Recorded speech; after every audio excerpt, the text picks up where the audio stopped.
a gigantic little popcorn bucket, ain't it?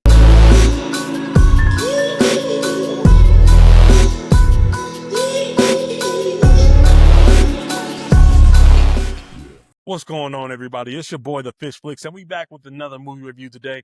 We're going to be talking about the Fantastic Four First Steps. Now, this is easily my most anticipated comic book movie of the year. Yes, even more so than Superman, as we have our new Fantastic Four being made by Marvel. And this new Fantastic Four movie follows our main cast in Human Torch, Reed Richards, Sue Storm, and Ben Grimm as they face off against their most terrifying threat yet, a celestial type being known as Galactus, who is coming after their world to try and go ahead and devour it. Yes, Galactus is an eater of worlds.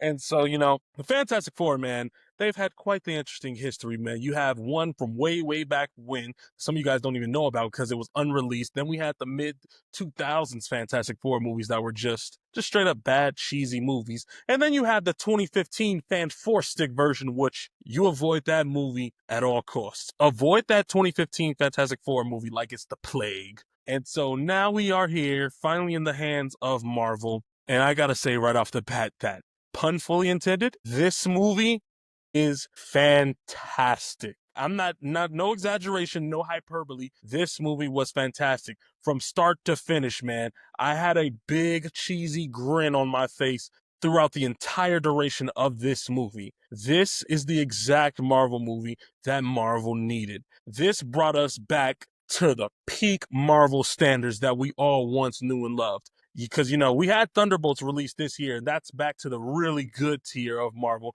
And then you got something like Fantastic Four that's so creative, so inventive, and just beautiful to watch on screen from start to finish. And this is just one of Marvel's best films in a very long time. I love this movie. Everything about it, man, whether it's the characters, the story, the writing, Michael Giacchino's score, everything from top to bottom about this movie works. And we're going to kick us off with the positives right off the bat. The casting. The casting was perfect. I don't use that word too much, but the casting in this movie was perfect. Everybody fit their roles magnificent. I know people, they had their questions in regards to Pedro Pascal playing Reed Richards and whether or not he could pull it off.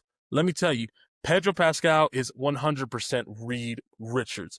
You buy into him in this role. He absolutely stands out. He's the Reed Richards to where he feels like he has the whole weight of the world on his shoulders. He's juggling this new family he has, while also trying to make sure the world is safe.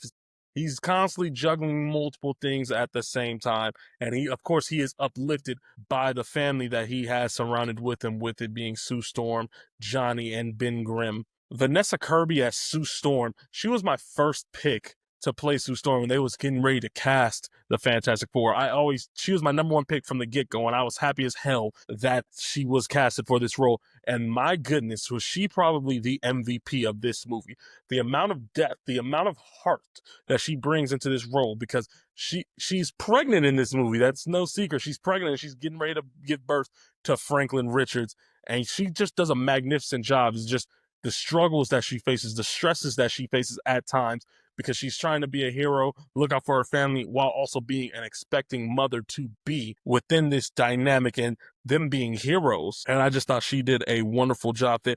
Ebon Moss-Bachrach as Ben Grimm. Ben Grimm is essentially the heart and soul of the Fantastic Four, because even though he may be this big rock man, he is still essentially the heart and soul. He's still human at the end of the day. He goes around and deals in life like an everyday common man. It doesn't even matter that he's covered in rocks. He's human, and he's the heart and soul. And I just really love Ebon Moss-Bachrach's portrayal. He's honestly becoming one of my favorite actors. And Joseph Quinn as Johnny Storm, Human Torch in this movie, he does an excellent job. He was perfectly casted as well. And, Johnny Storm, he has, whimsical, he's very charismatic, he's a womanizer at times. And he has those traits, no doubt. They address that. But he still has his moment to shine. Like you see his value and his worth amongst this team. He's not just there for the jokes or to just goof around and be with the women. No, he actually has something to do, and he wants to stand out and prove his point. I'm glad they did that, because past incarnations, they did not do Johnny Storm justice, I honestly feel. And then the chemistry amongst the four of these people, this team, is that you truly do feel and buy into the fact that they're a family. That's what makes the Fantastic Four stand out, is that they're a family of heroes and they operate as such. And you just feel that exuding on the screen whenever these characters are all together, because it was astounding how great they all interacted and bounced off each other. And they were just all around well-rounded characters. Like, you take away all the superhero, all the sci-fi aspects and all that crazy shit away, you still have great characters at the end of the day, and they are shining, which would make me still enjoy this movie without all the superhero antics and whatnot that's going on. This is one of Marvel's most gorgeously looking films in a while too, because obviously this was shot on real life location sets, and just the visual effects were just astounding. Ben Grimm's VFX, man, was magnificent.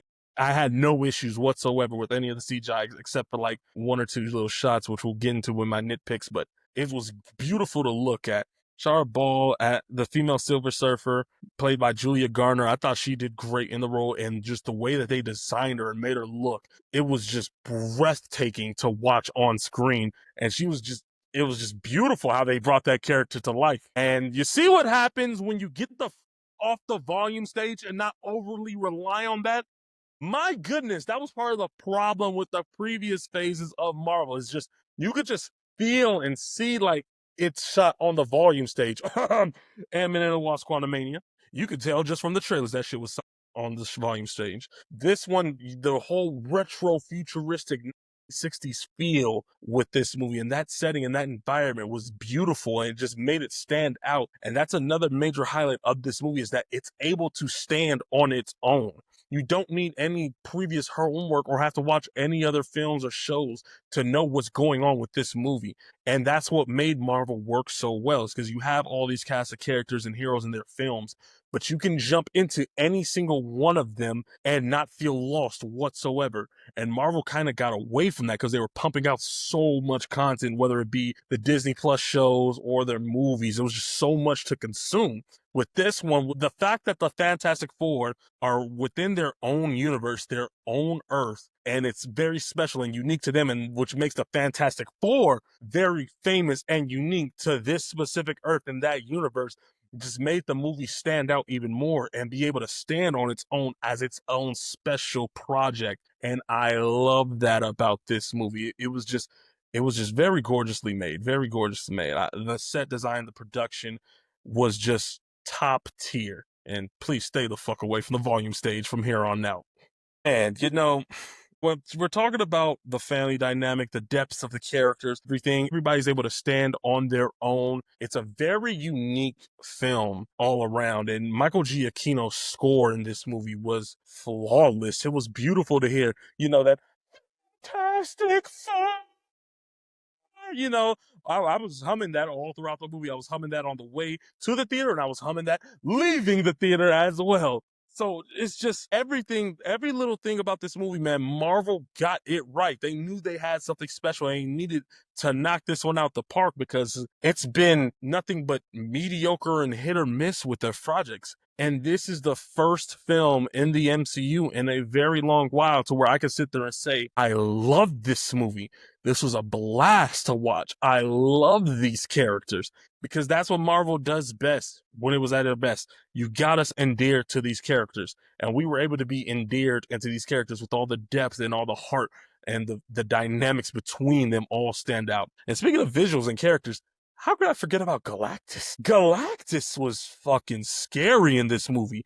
He was huge. It was damn near intimidating at times. That's how huge he was on this film. My goodness. And in IMAX too, I highly recommend you watch this movie in IMAX because it is absolutely needed, and it enhances the film and its overall experience overall. Just with the shots of Galactus, you just feel the overall scope of his presence, of him just walking amongst Earth and just this big, gigantic, skyscraping figure on the screen. It was crazy to watch. I'm not gonna lie, man. It was real crazy. So Galactus, he wasn't just some old, I'm here to be evil, I'm here to eat worlds. No, he actually has a purpose and a meaning for being in this movie and why he's going out and doing what he's doing. Without spoiling what Galactus's mission is, if you don't know, because that's a key moment of the film which stands out. But I'm not going to spoil it. But man, you have this group of heroes that are great, and then you have a great villain. You have a great mix of something special. I mean, look at this goddamn popcorn bucket. This damn popcorn bucket is massive. So if this is already massive, looks in the fucking movie. I have like maybe a few nitpicks with the movie, but they're very, very small little nitpicks. There's a few shots of the CGI, Hollywood, for whatever reason, has not been able to perfect a CGI looking baby for whatever reason. And so there were some shots of a CGI baby that look a little bit wonky, I will say, but it doesn't take me out the movie per se. And I honestly feel that this movie could have used another 5 to 10 minutes overall. Like, cause it's just under 2 hours. And you could tell like that this 2-hour runtime shit is being enforced and it needs to stop. Let a movie have the runtime that it absolutely needs to tell the best story. And I love this movie, no doubt. But it could have been even better with just about 5 to 10 more minutes. So I'm begging and pleading with studios, unless it's like over 2.5 hours and you want to enforce to cut it down, I can understand that. But don't try to force these movies to be at just 2 hours. Let these movies have the time to breathe that they need. That's why the old MCU films were as great, because they were at the right amount of time telling the right amount of story that was absolutely needed. But those are honestly just my 2 little nitpicks with the film overall. Just, could have been a tad bit longer. Some CGI baby shots could have been fixed. But that's about it, man. It was just, this movie was a true marvel. It was awe-inspiring to watch on screen. And the space sequences, going back to this movie looking gorgeous, my goodness, you just feel encapsulated by just the space sequences. There's a couple scenes to where I had to lean up in the seat like, because I was that locked in on what was going on. I don't want to spoil what it is, but there's a couple scenes where you're going to want to lock in with what is going on. That's how fucking, gosh, Lee, man, what a fucking movie, man. I could rave about this movie all day. Fantastic Four First Steps is a triumphant return to form for Marvel.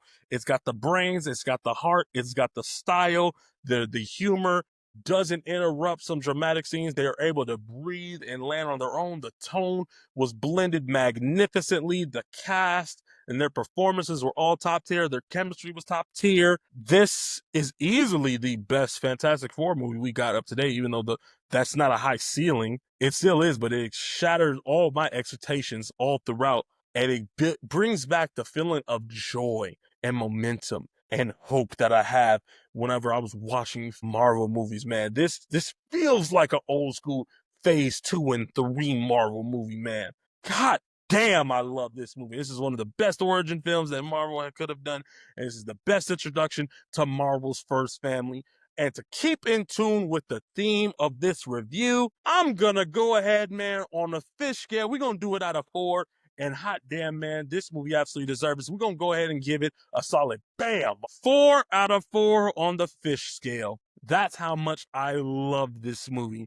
And it's been a very long time. It's been a very long time where I can sit there and say, I love 3 comic book movies back to back to back. And it was a combination of both DC and Marvel. Thunderbolts, Superman, and now Fantastic Four. We're going to pretend Captain America Brave New World doesn't exist. But yeah, Thunderbolts, Fantastic Four, Superman, man, what a whammy. What a whammy. That just proves to show what a great year for movies this is overall. Holy shit, man. I'm not going to take up any more of you guys' time, man. I love this movie. Thank you guys so much for checking out this review, man. Have you seen Fantastic Four First Steps? What did you think of the film? Comment down below. Let me know. Like the video, please, and subscribe to the channel for all future uploads. And that is all from me, man. I hope you all have a great rest of your days. And yeah, you stay classy, people.